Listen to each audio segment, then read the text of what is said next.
Welcome to ET Brand Equity. It's wonderful to have you here. Thanks so much. And I have a long list of questions for you, so I'm going to dive right into it. Um, just to begin with, let's have your quick take on where we are today. Global markets, brands, businesses. Did you expect a better or worse situation at the turn of the year? Firstly, Dilsha, thank you very much for having me here. Much appreciated. And, when you look at this year, obviously enough has been said about what an extraordinary year, what a challenging year it has been. There have been some silver linings, but I think it was predominantly challenged. And I think, a couple of things happened. I think many companies, most of the companies, I would say, have been under tremendous revenue pressures because the markets were freezing up. In some industries, it was more pronounced. So if you look at airlines, hospitality, the hotels, and the car rentals and the restaurants, I think they went through a lot of turmoil. Unfortunately, many of the smaller entities like restaurants got permanently closed. So that was one big thing. Uh, I have read some estimates which said as many as 1 out of 5 to as high as 1 out of 3 small businesses have permanently shut down because they don't have the staying power. And when people are not patronizing them, they just don't get revenues and they have expenses and they have got inventory. So they have shut down big time. Consumer behavior has gone through sudden extraordinary changes, which I think even after we come out of the COVID, and I hope and pray it'll be sooner than later, some of those behavioral changes are fairly permanent. And like, for example, everything has gone remote, everything has gone touchless or contactless. These are not going to come back in a hurry, and we can discuss more about this. But there have been some significant changes. And marketing as a function, I think, had a disproportionately high quota of its woes, I would say, because when the revenues are really getting cut, one of the biggest areas of expense lines is marketing, which is advertising and marketing dollars. So naturally, the CEOs and the CFOs would go to marketing to say, let's try and cut down your budgets. And many companies had actually dramatically reduced their marketing budget. And overall, I believe at an industry level, it was close to about 35 to 40% globally. And so that's how it has been. And when you look at the silver linings, obviously, e-commerce has gone through the roof. Like, for example, there have been many first-time users of e-commerce because they had no other choice. They couldn't go out and shop. So this was one thing. And also for people like me who are already in e-commerce before, but the categories in which they started making purchases has dramatically increased, like groceries or food delivery. These were not very common before. And I think once people have tasted the convenience of these, I think it'll remain there forever. So those are the kind of significant changes which are happening around. And what an year it was. What an year. Absolutely. E-commerce was a huge focus area.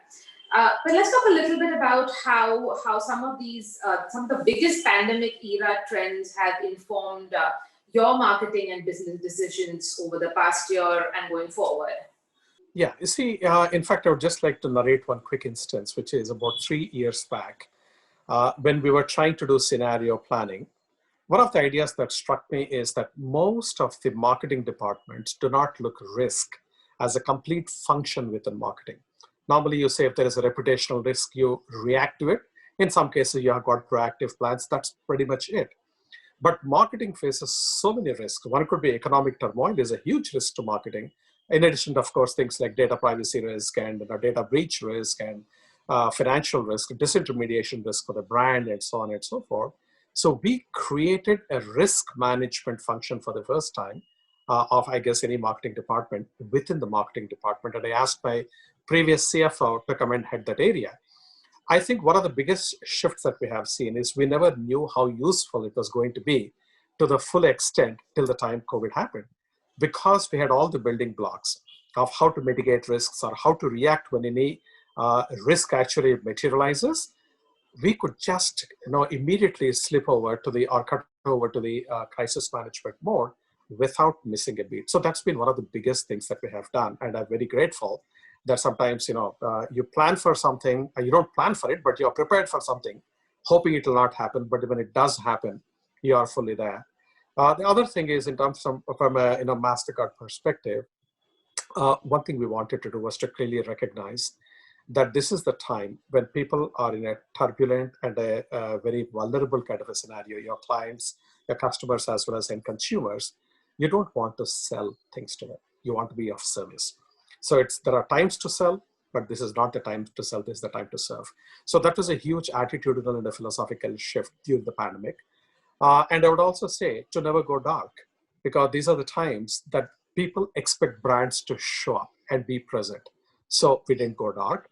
And finally, I would say not to really fall into that sea of sameness where everyone says the same things, whether it's Black Lives Matter or it is healthcare workers, same themes. Everyone would talk because that's the most topical.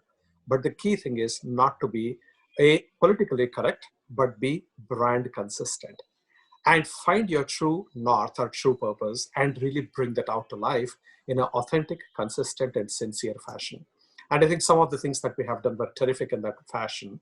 And it has really stood us in very good stead because crisis is the time when you can build trust. And these are, the moments which, if you do the right thing by the consumer, you have long-standing trust that gets sort of engendered between the brand and the clients. That's interesting. So tell me a little bit about how you have cultivated your relationships with CFOs and have embedded the finance into marketing to bring in more rigor. Let's talk a little bit about that. See, in my case, I spent roughly half of my career managing P&Ls as a business manager or as a division manager, and the other half managing marketing as a function. So when I was doing business management roles, I used to give help to the marketing people, not realizing that the karma will come to bite you back later. So now I'm a marketing guy and I have to face the music. But on a serious note, when I was in the business roles particularly, what I realized is marketers, they tend to seem to be in their own la-la land.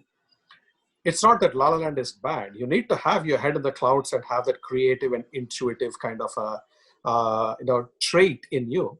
But the problem is if you're not able to connect the dots between your marketing actions and the business outcomes, the whole system loses patience. And they wonder, what are these guys doing? They're doing some flaky, fluffy stuff on the outside, or are they mainstream within the company, driving the company's results?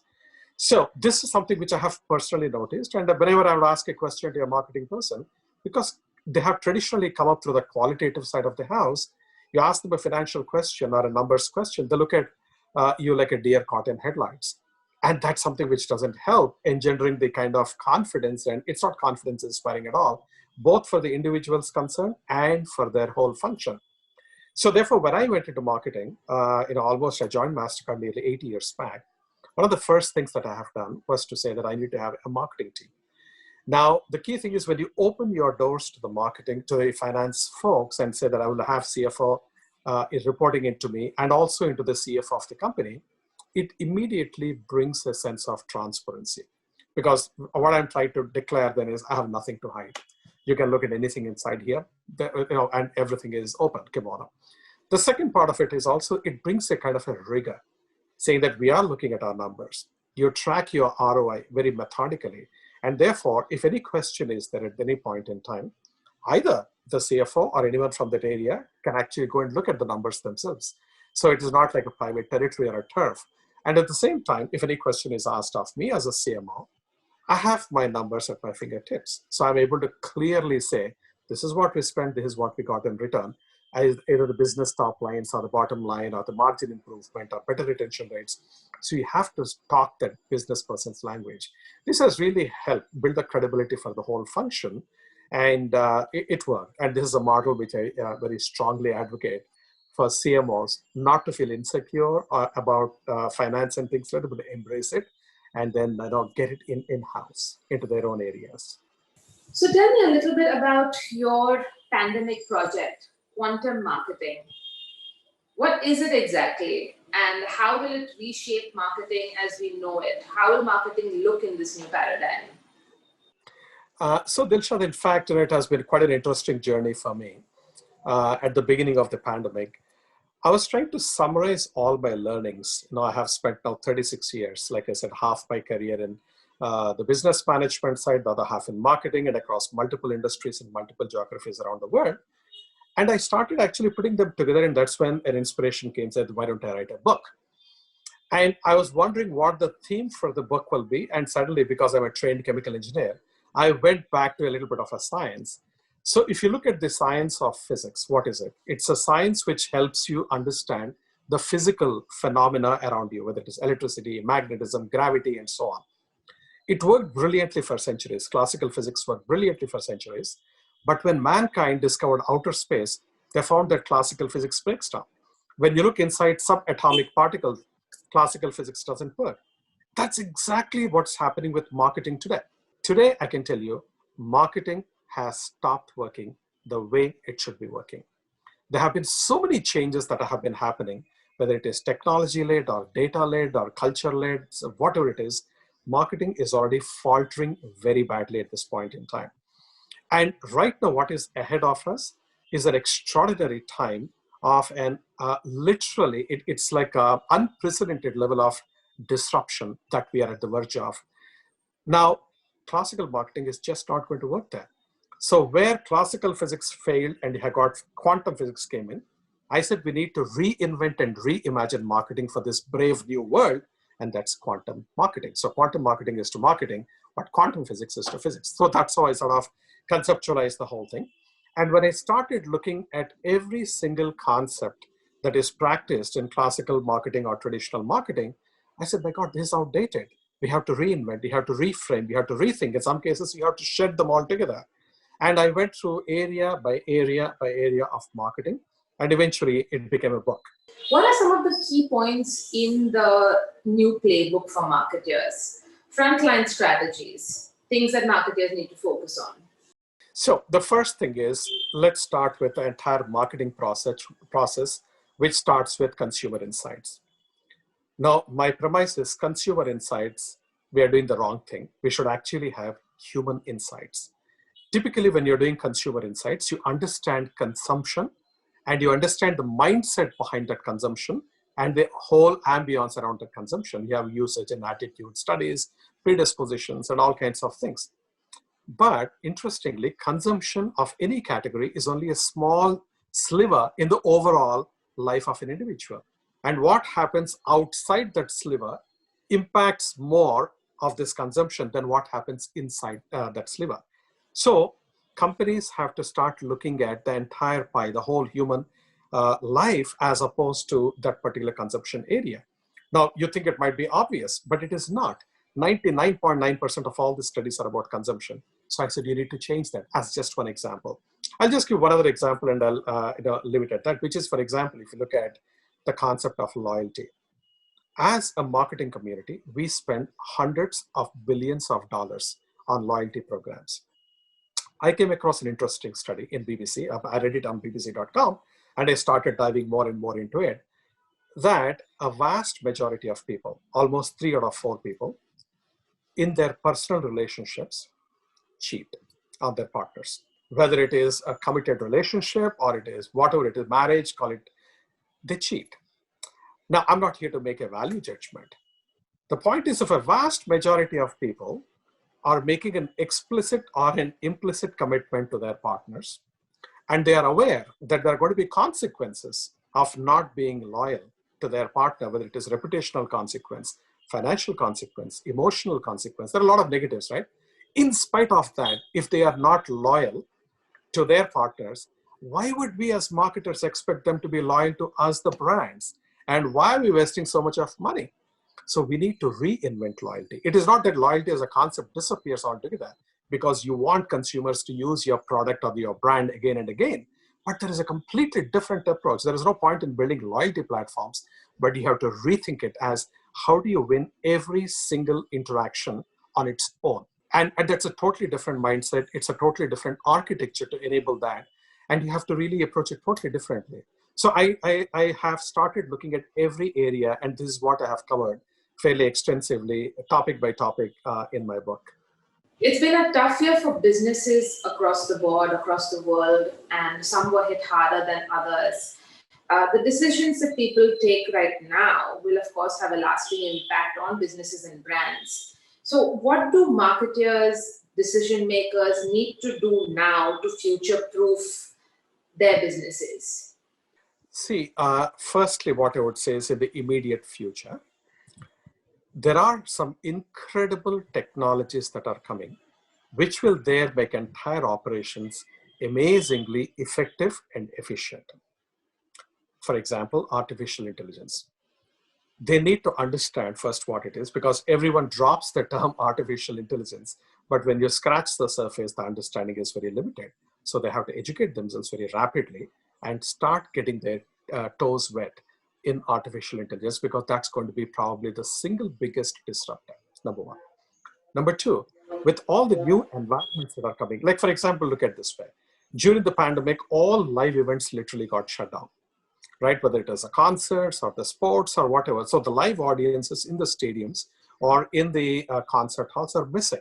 Now, will it come back to normalcy? I highly doubt it. Maybe it will be partial occupancy for a number of years, whatever. So digital experiences become very critical. If digital experiences become very critical, your advertisement cannot be a two-dimensional ad in a 3D environment. You have to rethink, how do you actually recraft your end. So the point is, you need to really quickly, fast and furiously think about how you are approaching every aspect. That's the way you can actually stay ahead of the game. And to do this, you learn yourself and you train your team. This is the time to encourage the team to learn. Like in my own case, for example, I'm having professors coming from various top universities and teaching me and my team various subjects. We're literally going to the university every single month to learn. It's very critical. Number two, you have, as the competition is increasing, which will only get more and more brutal into the future, the accountability on marketing to drive results is going to be humongous. So you have to understand your ROI. It is shocking that a vast majority of companies or marketers still cannot give you a reliable and a credible return on the investment that they are making.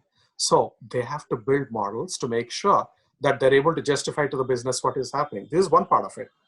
The other thing I would say is brand building may not necessarily be on the agenda of many CEOs or of many companies.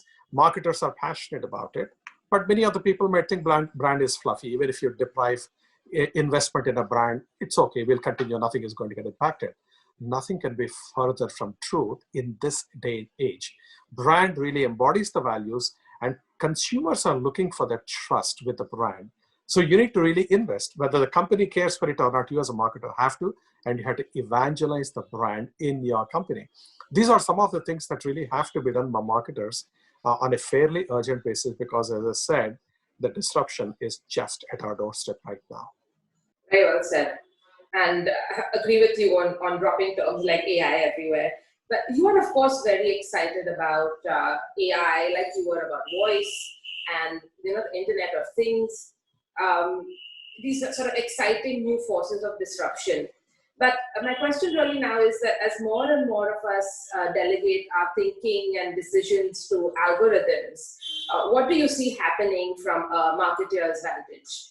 So if you look at today, the algorithms, and you're spot on, they decide and control our fate, right? And if you look, for example, search engine optimization and search engine marketing have been there. So it is nothing new to marketers, and you always make sure that your brand really comes at the top in the search, whether paid or organic, whatever it is, that we have been doing. But that is now getting into a different level altogether. Say, when you talk of Internet of Things, one of the areas that you have got is smart speakers. Already in countries like US, Germany, UK, and Japan, the penetration of smart speakers has gone beyond 25% of all households.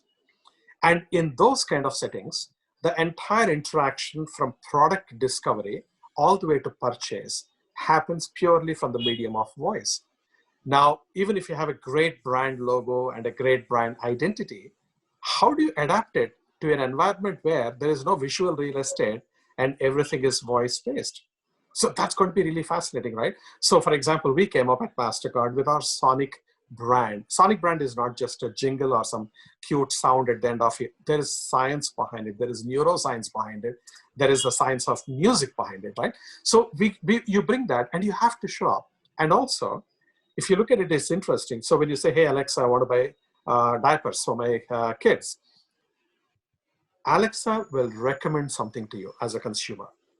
The key thing is, if my brand of diapers is not recommended, I'm completely out of the whole process, into the purchase process. I don't even have a chance in hell.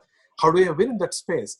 So I, as a marketer, now need to learn how to have a communication with that algorithm which is driving those choices for the consumers and influencing their decision to come to the top. And I don't have to do it manually. I'll have my own algorithms.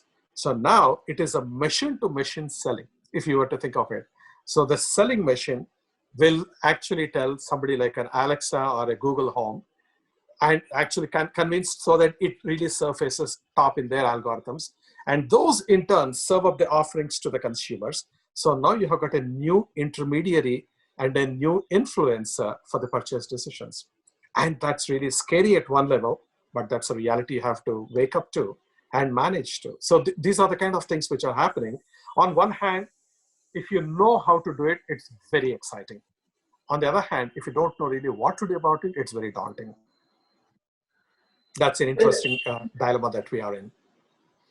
Absolutely, couldn't agree with you more. In fact, and speaking of scary, and the fact that we are even more connected than ever, and getting more connected. Privacy, of course, is going to be a major theme. It has been. How do you see this playing out? I mean, people, of course, are more aware of their privacy. Companies are getting more data than ever and more sophisticated tools to track consumers. And this battle between more data and more privacy. What do you see happening? And how are companies and marketers responding? So first and foremost, you're absolutely right. We are surrounding ourselves as individual consumers with the devices all around us to make our lives better, right? Each one of these devices has got some kind of sensor or the other which gathers data. And it's not just gathering data to be intrusive, but it is trying to gather the data to be able to make an offering to you that is relevant to you, useful to you. But the fact is there is data floating around. Now, as a marketer, the first thing I have to think is, like a human being, like a normal consumer, how would I want my data to be used? What would I like to know about my data usage? What rights do I have and what controls do I have to make sure that my data is in the right places, being used for the right things, and I should be fully in the knowledge of. And if I don't want it, I can turn this spigot off, and then my data shuts down from the whole internet or particular channels. Now, that as a consumer, you would want to have. And those principles are the ones which are embodied in GDPR in European Union or in California Consumer Protection Act, Consumer Privacy Act. These are very important. But rather than governments to come and give these regulations, I think as marketers, we have to self-regulate. And we have to understand that this is how, if you want to be treated as a consumer, then when you put your marketer's hat on, you respect the consumers and treat them like you want to be treated. That means you have to have privacy by design. You need to be very transparent. Don't throw a whole booklet of reams and reams of pages of fine print for consumers, which they don't even read, they don't even understand. So they say yes, I accept it as to your terms, basically because they can't read it, or they're helpless because if they don't accept it, you won't give them the service, and they want the service, right? That's not the way we have to approach in the upcoming paradigm. And secondly, marketers have to be responsible for the data. Marketers can use the data to really make a huge difference to the consumers by way of the relevance of the products and the messaging that they are giving. So it is not useless. It's very valid, very relevant. It makes consumers' lives so much better. However, that also comes with the responsibility to protect it. So how are you collecting data? How are you storing data? What do you do to make sure that it doesn't get breached? That's one part of it. And nextly, if you as a marketer are using a number of third-party vendors to manage data, your accountability doesn't end just with the data that is with you, but it is also an accountability of the vendors, for the vendors who also have access to the data. So you have to really do a complete comprehensive approach about data protection. That's very critical. And with an idea and a philosophy of protecting and respecting the privacy of the consumer. I don't think there should be any compromise on that. That's how I would approach it. Putting your consumer hat on, do you tend to read the terms and conditions? when you get No, an update? absolutely not. I don't. Who would? Let's take a look at, unless you're really geeky about it, which consumer would want to spend even 2 minutes looking at all the terms and conditions, right? It's basically, I guess, something which is not very consumer friendly. And I would say, as we are getting into this next stage of evolution of marketing, I think you will see some significant changes happening in that space, either with governmental intervention or with marketers' self-regulation. And I think collectively as a community of marketers, I think there is more and more awareness and realization and an awakening of that responsibility in a big way. Absolutely. Quick one. Do you think marketing is more art or science? Yes. So it is both, obviously. It's not like one is more than the other. If you look at in the past, the art component was huge and the science component was relatively limited. So I keep talking about marketing evolving through various paradigms, 1, 2, 3, and 4, and we are about to enter the fifth paradigm. With each passing paradigm, the dose of technology or the science into marketing has been dramatically increasing. Now, as we are entering the fifth paradigm of marketing, I think the aspects around science and technology are going to be humongous. Data and science are going to be the two engines which will drive marketing forward, which will propel it forward. But the data and science would democratize everything. It's the same science, same technology, same data that will be available to everyone else. So how do you differentiate in a highly democratized, commoditized world is where the art comes in. You have to be creative. You have to bring creativity to life in these new kinds of contexts, which will totally work in favor of your brand. So what I would say is that you should never compromise your creativity, intuition, and judgment because science and technology and data are becoming so dominant. They are very dominant today. But if you ignore this first part of this art aspect, I think you'll be just again in the sea of sameness because everyone will have exactly the same access to all the stuff that you leverage on science, technology, and data. Absolutely. One last question for you, Raja. What's your one priceless marketing insight and lesson from 2020? I would say actually, my priceless lesson truly is that business always comes way down compared to people's lives. In a competitive environment, you tend to forget it, right? People have lives, they have got vulnerabilities, they have got responsibilities, they have got problems, etc., which really get spotlighted during a crisis like what we have seen.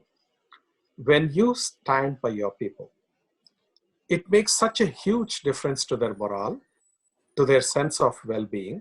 Like I'll tell you just a couple of things of how we brought it to life, and I'll just kind of close my point. When the pandemic has started, a lot of employees were feeling very scared whether they're going to keep their jobs because they are seeing their friends and relatives losing jobs or being furloughed and all kinds of things happening. So kudos to the CEO of Mastercard. At that time, it was Ajay Banga. Now he's the executive chairman.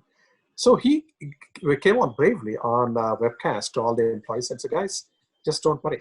We are here for you. Nobody will lose their job this year because of COVID. This was in March last year. You wouldn't believe the amount of good it has done to people's sense of well-being, number one. Number two, we adopted, and for example, in marketing, we said, we'll have a very flexible lifestyle. So for example, if you're not able to come to office, and those days, lockdowns were not yet mandated, it's okay, work from home, no issues at all. You have to feel comfortable, you have to feel good. Number three, timings. We understand that you have got your small children, babysitters are not coming, you got your pets, you got your spouses, everyone demanding your attention, it's all chaotic at home, right? Understand and empathize with that and accommodate that appropriately. Like for example, we said from 9 o'clock to 10 o'clock or 8 o'clock to 9 o'clock, no meetings will be set up. No meetings will be set up after 5 o'clock. No meetings during lunchtime from 12 to 1, etc. Now, again, this flexibility tells you that you're walking the talk and not just making a politically correct soundbite. So because they see through you. If you are faking it, they see through you. So you live the reality. You express very sincerely that you understand them, that you are with them. And in fact, I would make calls to every one of them, as well as I would ask my leadership team to make calls to every one of them and just let them know, hey, we are here for you. Don't worry. If you are scared in the middle of the night at 3 o'clock, call me. I'm here for you. Don't worry about waking up. If you're worried, if you're scared, if you're anxious, call me. Now, the key thing is, and if they do call, better take the call. Just don't say it because it sounds nice and impress them, etc. That's not the idea. Be with them. When you do that, what will happen is they give their best to you in spite of the environment. And that's what has been a blessing, because I have got a team, which I tell you, I'm so proud of around the world. They worked tirelessly even through this pandemic. We had the highest customer satisfaction, employee satisfaction scores this year when I look at marketing compared to any time before. And this is in the pandemic, right? I feel very grateful for that. And people have produced such outstanding work. We had an all-time record number of recognitions and awards ever seen. We were seen as one of the highest and the fastest growing brands in 2020. Now, all these things were happening, because the people were putting on their best. And that's something which has been my single biggest lesson. Take care of your people, they will take care of the business. Perfect. Absolutely. Well, thank you so much, Raja, for your time. It was wonderful chatting with you again. And just looking forward to a much better year. Thank you. Thank you, Dilsha. Thank you very much. Stay safe. And it's always a pleasure interacting with you. And hopefully we'll do it again soon sometime. Thank you. Thank you very much.